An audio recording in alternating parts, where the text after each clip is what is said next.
अंतर्जातीय विवाह योजना को प्रोत्साहित करने के सरकार के फैसले और इस योजना की राशि को 50,000 रुपए से बढ़ाकर 2 लाख रुपए करने के विरोध स्वरूप देवभूमि क्षेत्रीय संगठन सड़कों पर उतर आया है।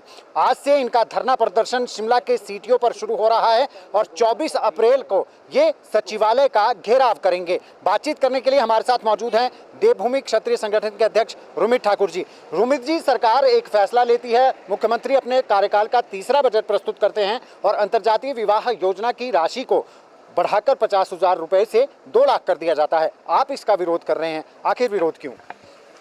बहुत बहुत धन्यवाद। आज 17 अप्रैल है और 17 अप्रैल से आज हमारा धरना शुरू है। क्रमिक अनशन आज से हमारा शुरू होगा और 17 अप्रैल से ये अनशन शुरू होकर 24 अप्रैल को सचिवालय बंद होना है, घेराव होना। हिमाचल प्रदेश की जो सरकार है, मुख्यमंत्री है, ऐसे तो दिन रात इनका रोना चला है, पैसे नहीं है, पैसे नहीं है, पैसे नहीं है। फाइनेंशियल क्राइसिस इस हिमाचल प्रदेश में वो अपने चरम सीमा के ऊपर है। हर कोई ये बोल रहा है हमें पेंशन नहीं मिली, हमें सैलरी नहीं मिली, हमें कल ठेकेदार सोलन में सड़कों पर थे, करोड़ों रुपया इन्होंने जो ट्रेजरियां हैं ट्रेजरियां बंद कर दी। सरकार के पास अपनी सैलरियां बढ़ाने के लिए पैसा है, सरकार के पास एक बेटी की बोली लगाने के लिए पैसा है, लेकिन सरकार के पास इस हिमाचल प्रदेश के ना कर्मचारियों को देने के लिए पैसा है, ना वृद्धों को पेंशन देने के लिए पैसा है, ना किसी और चीज़ के लिए पैसा है। अभी नवरात्रे अभी निकले हैं।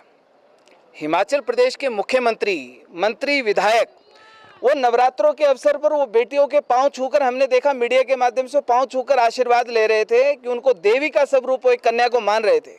और दूसरी तरफ वहीं सदन के अंदर इस प्रदेश के मुख्यमंत्री उन्हीं कन्याओं का वो बोली लगा रहे थे।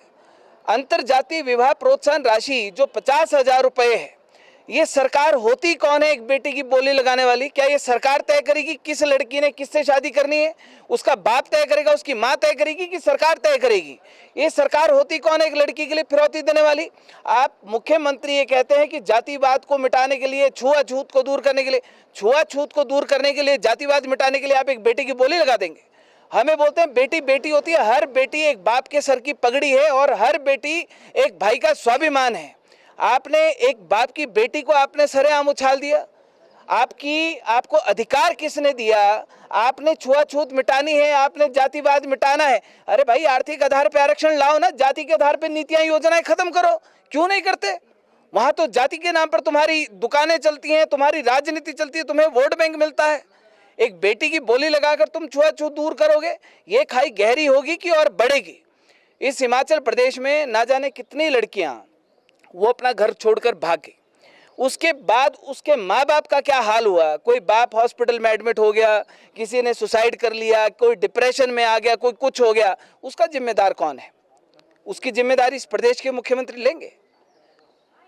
कल को वो व्यक्ति, उसके परिवार वाले अगर आत्महत्या करते हैं तो क्या उसकी जिम्मेदारी प्रदेश के मुख्यमंत्री लेंगे? आपका मानना है कि इस योजना को प्रोत्साहित करने से खाई बढ़ेगी? क्या होते कौन है फिरौती देने वाले?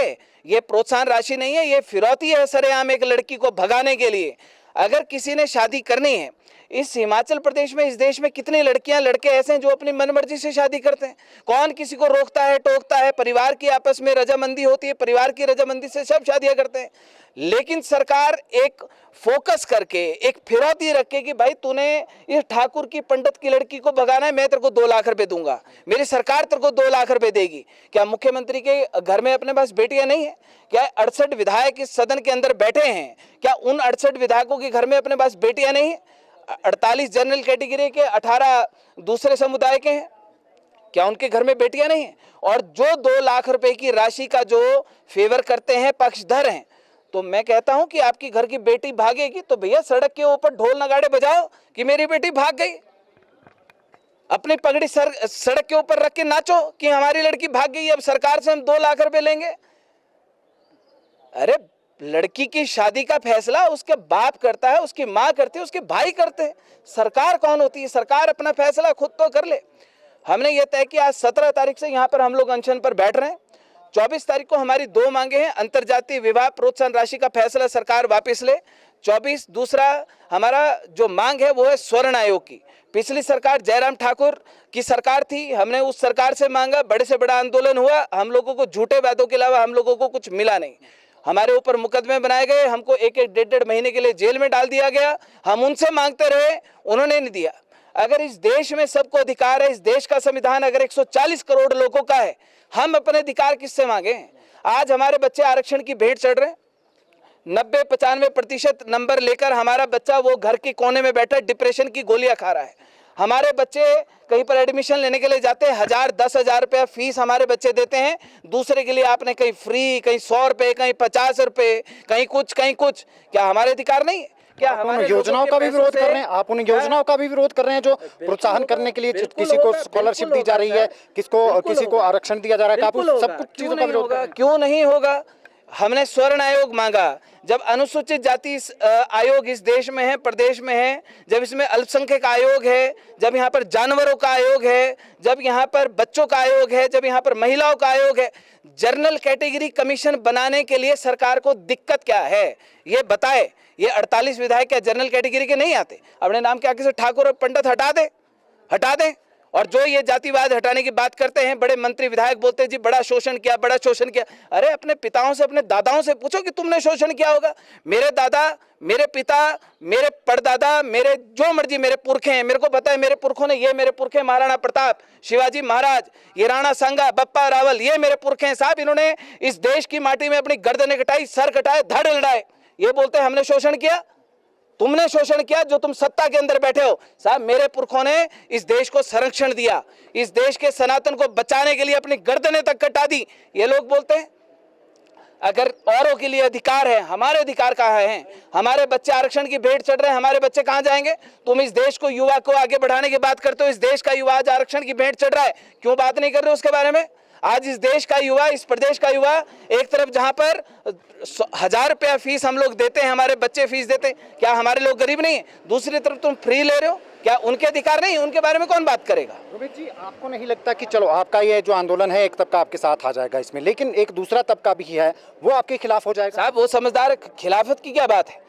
अगर उनके लिए, अगर देश का वो बोलते हैं इस देश का संविधान हमारा है, तो क्या इस देश के लिए दूसरा संविधान हमारा है? क्या इस देश का संविधान हमारा नहीं है? अगर इस देश का संविधान उनको उनके अधिकार देता तो क्या हमको हमारे अधिकार नहीं देता? वो बोल दे, वो खुले मन से अगर बोले इस देश का संविधान हमारा है, जिस दिन वो बोल देंगे कि इस देश का संविधान हमारा है, उसी दिन रोमित सिंह ठाकुर इस देश में कहेगा कि इस देश की जनरल कैटेगरी के लिए दूसरा संविधान लिखा जाए।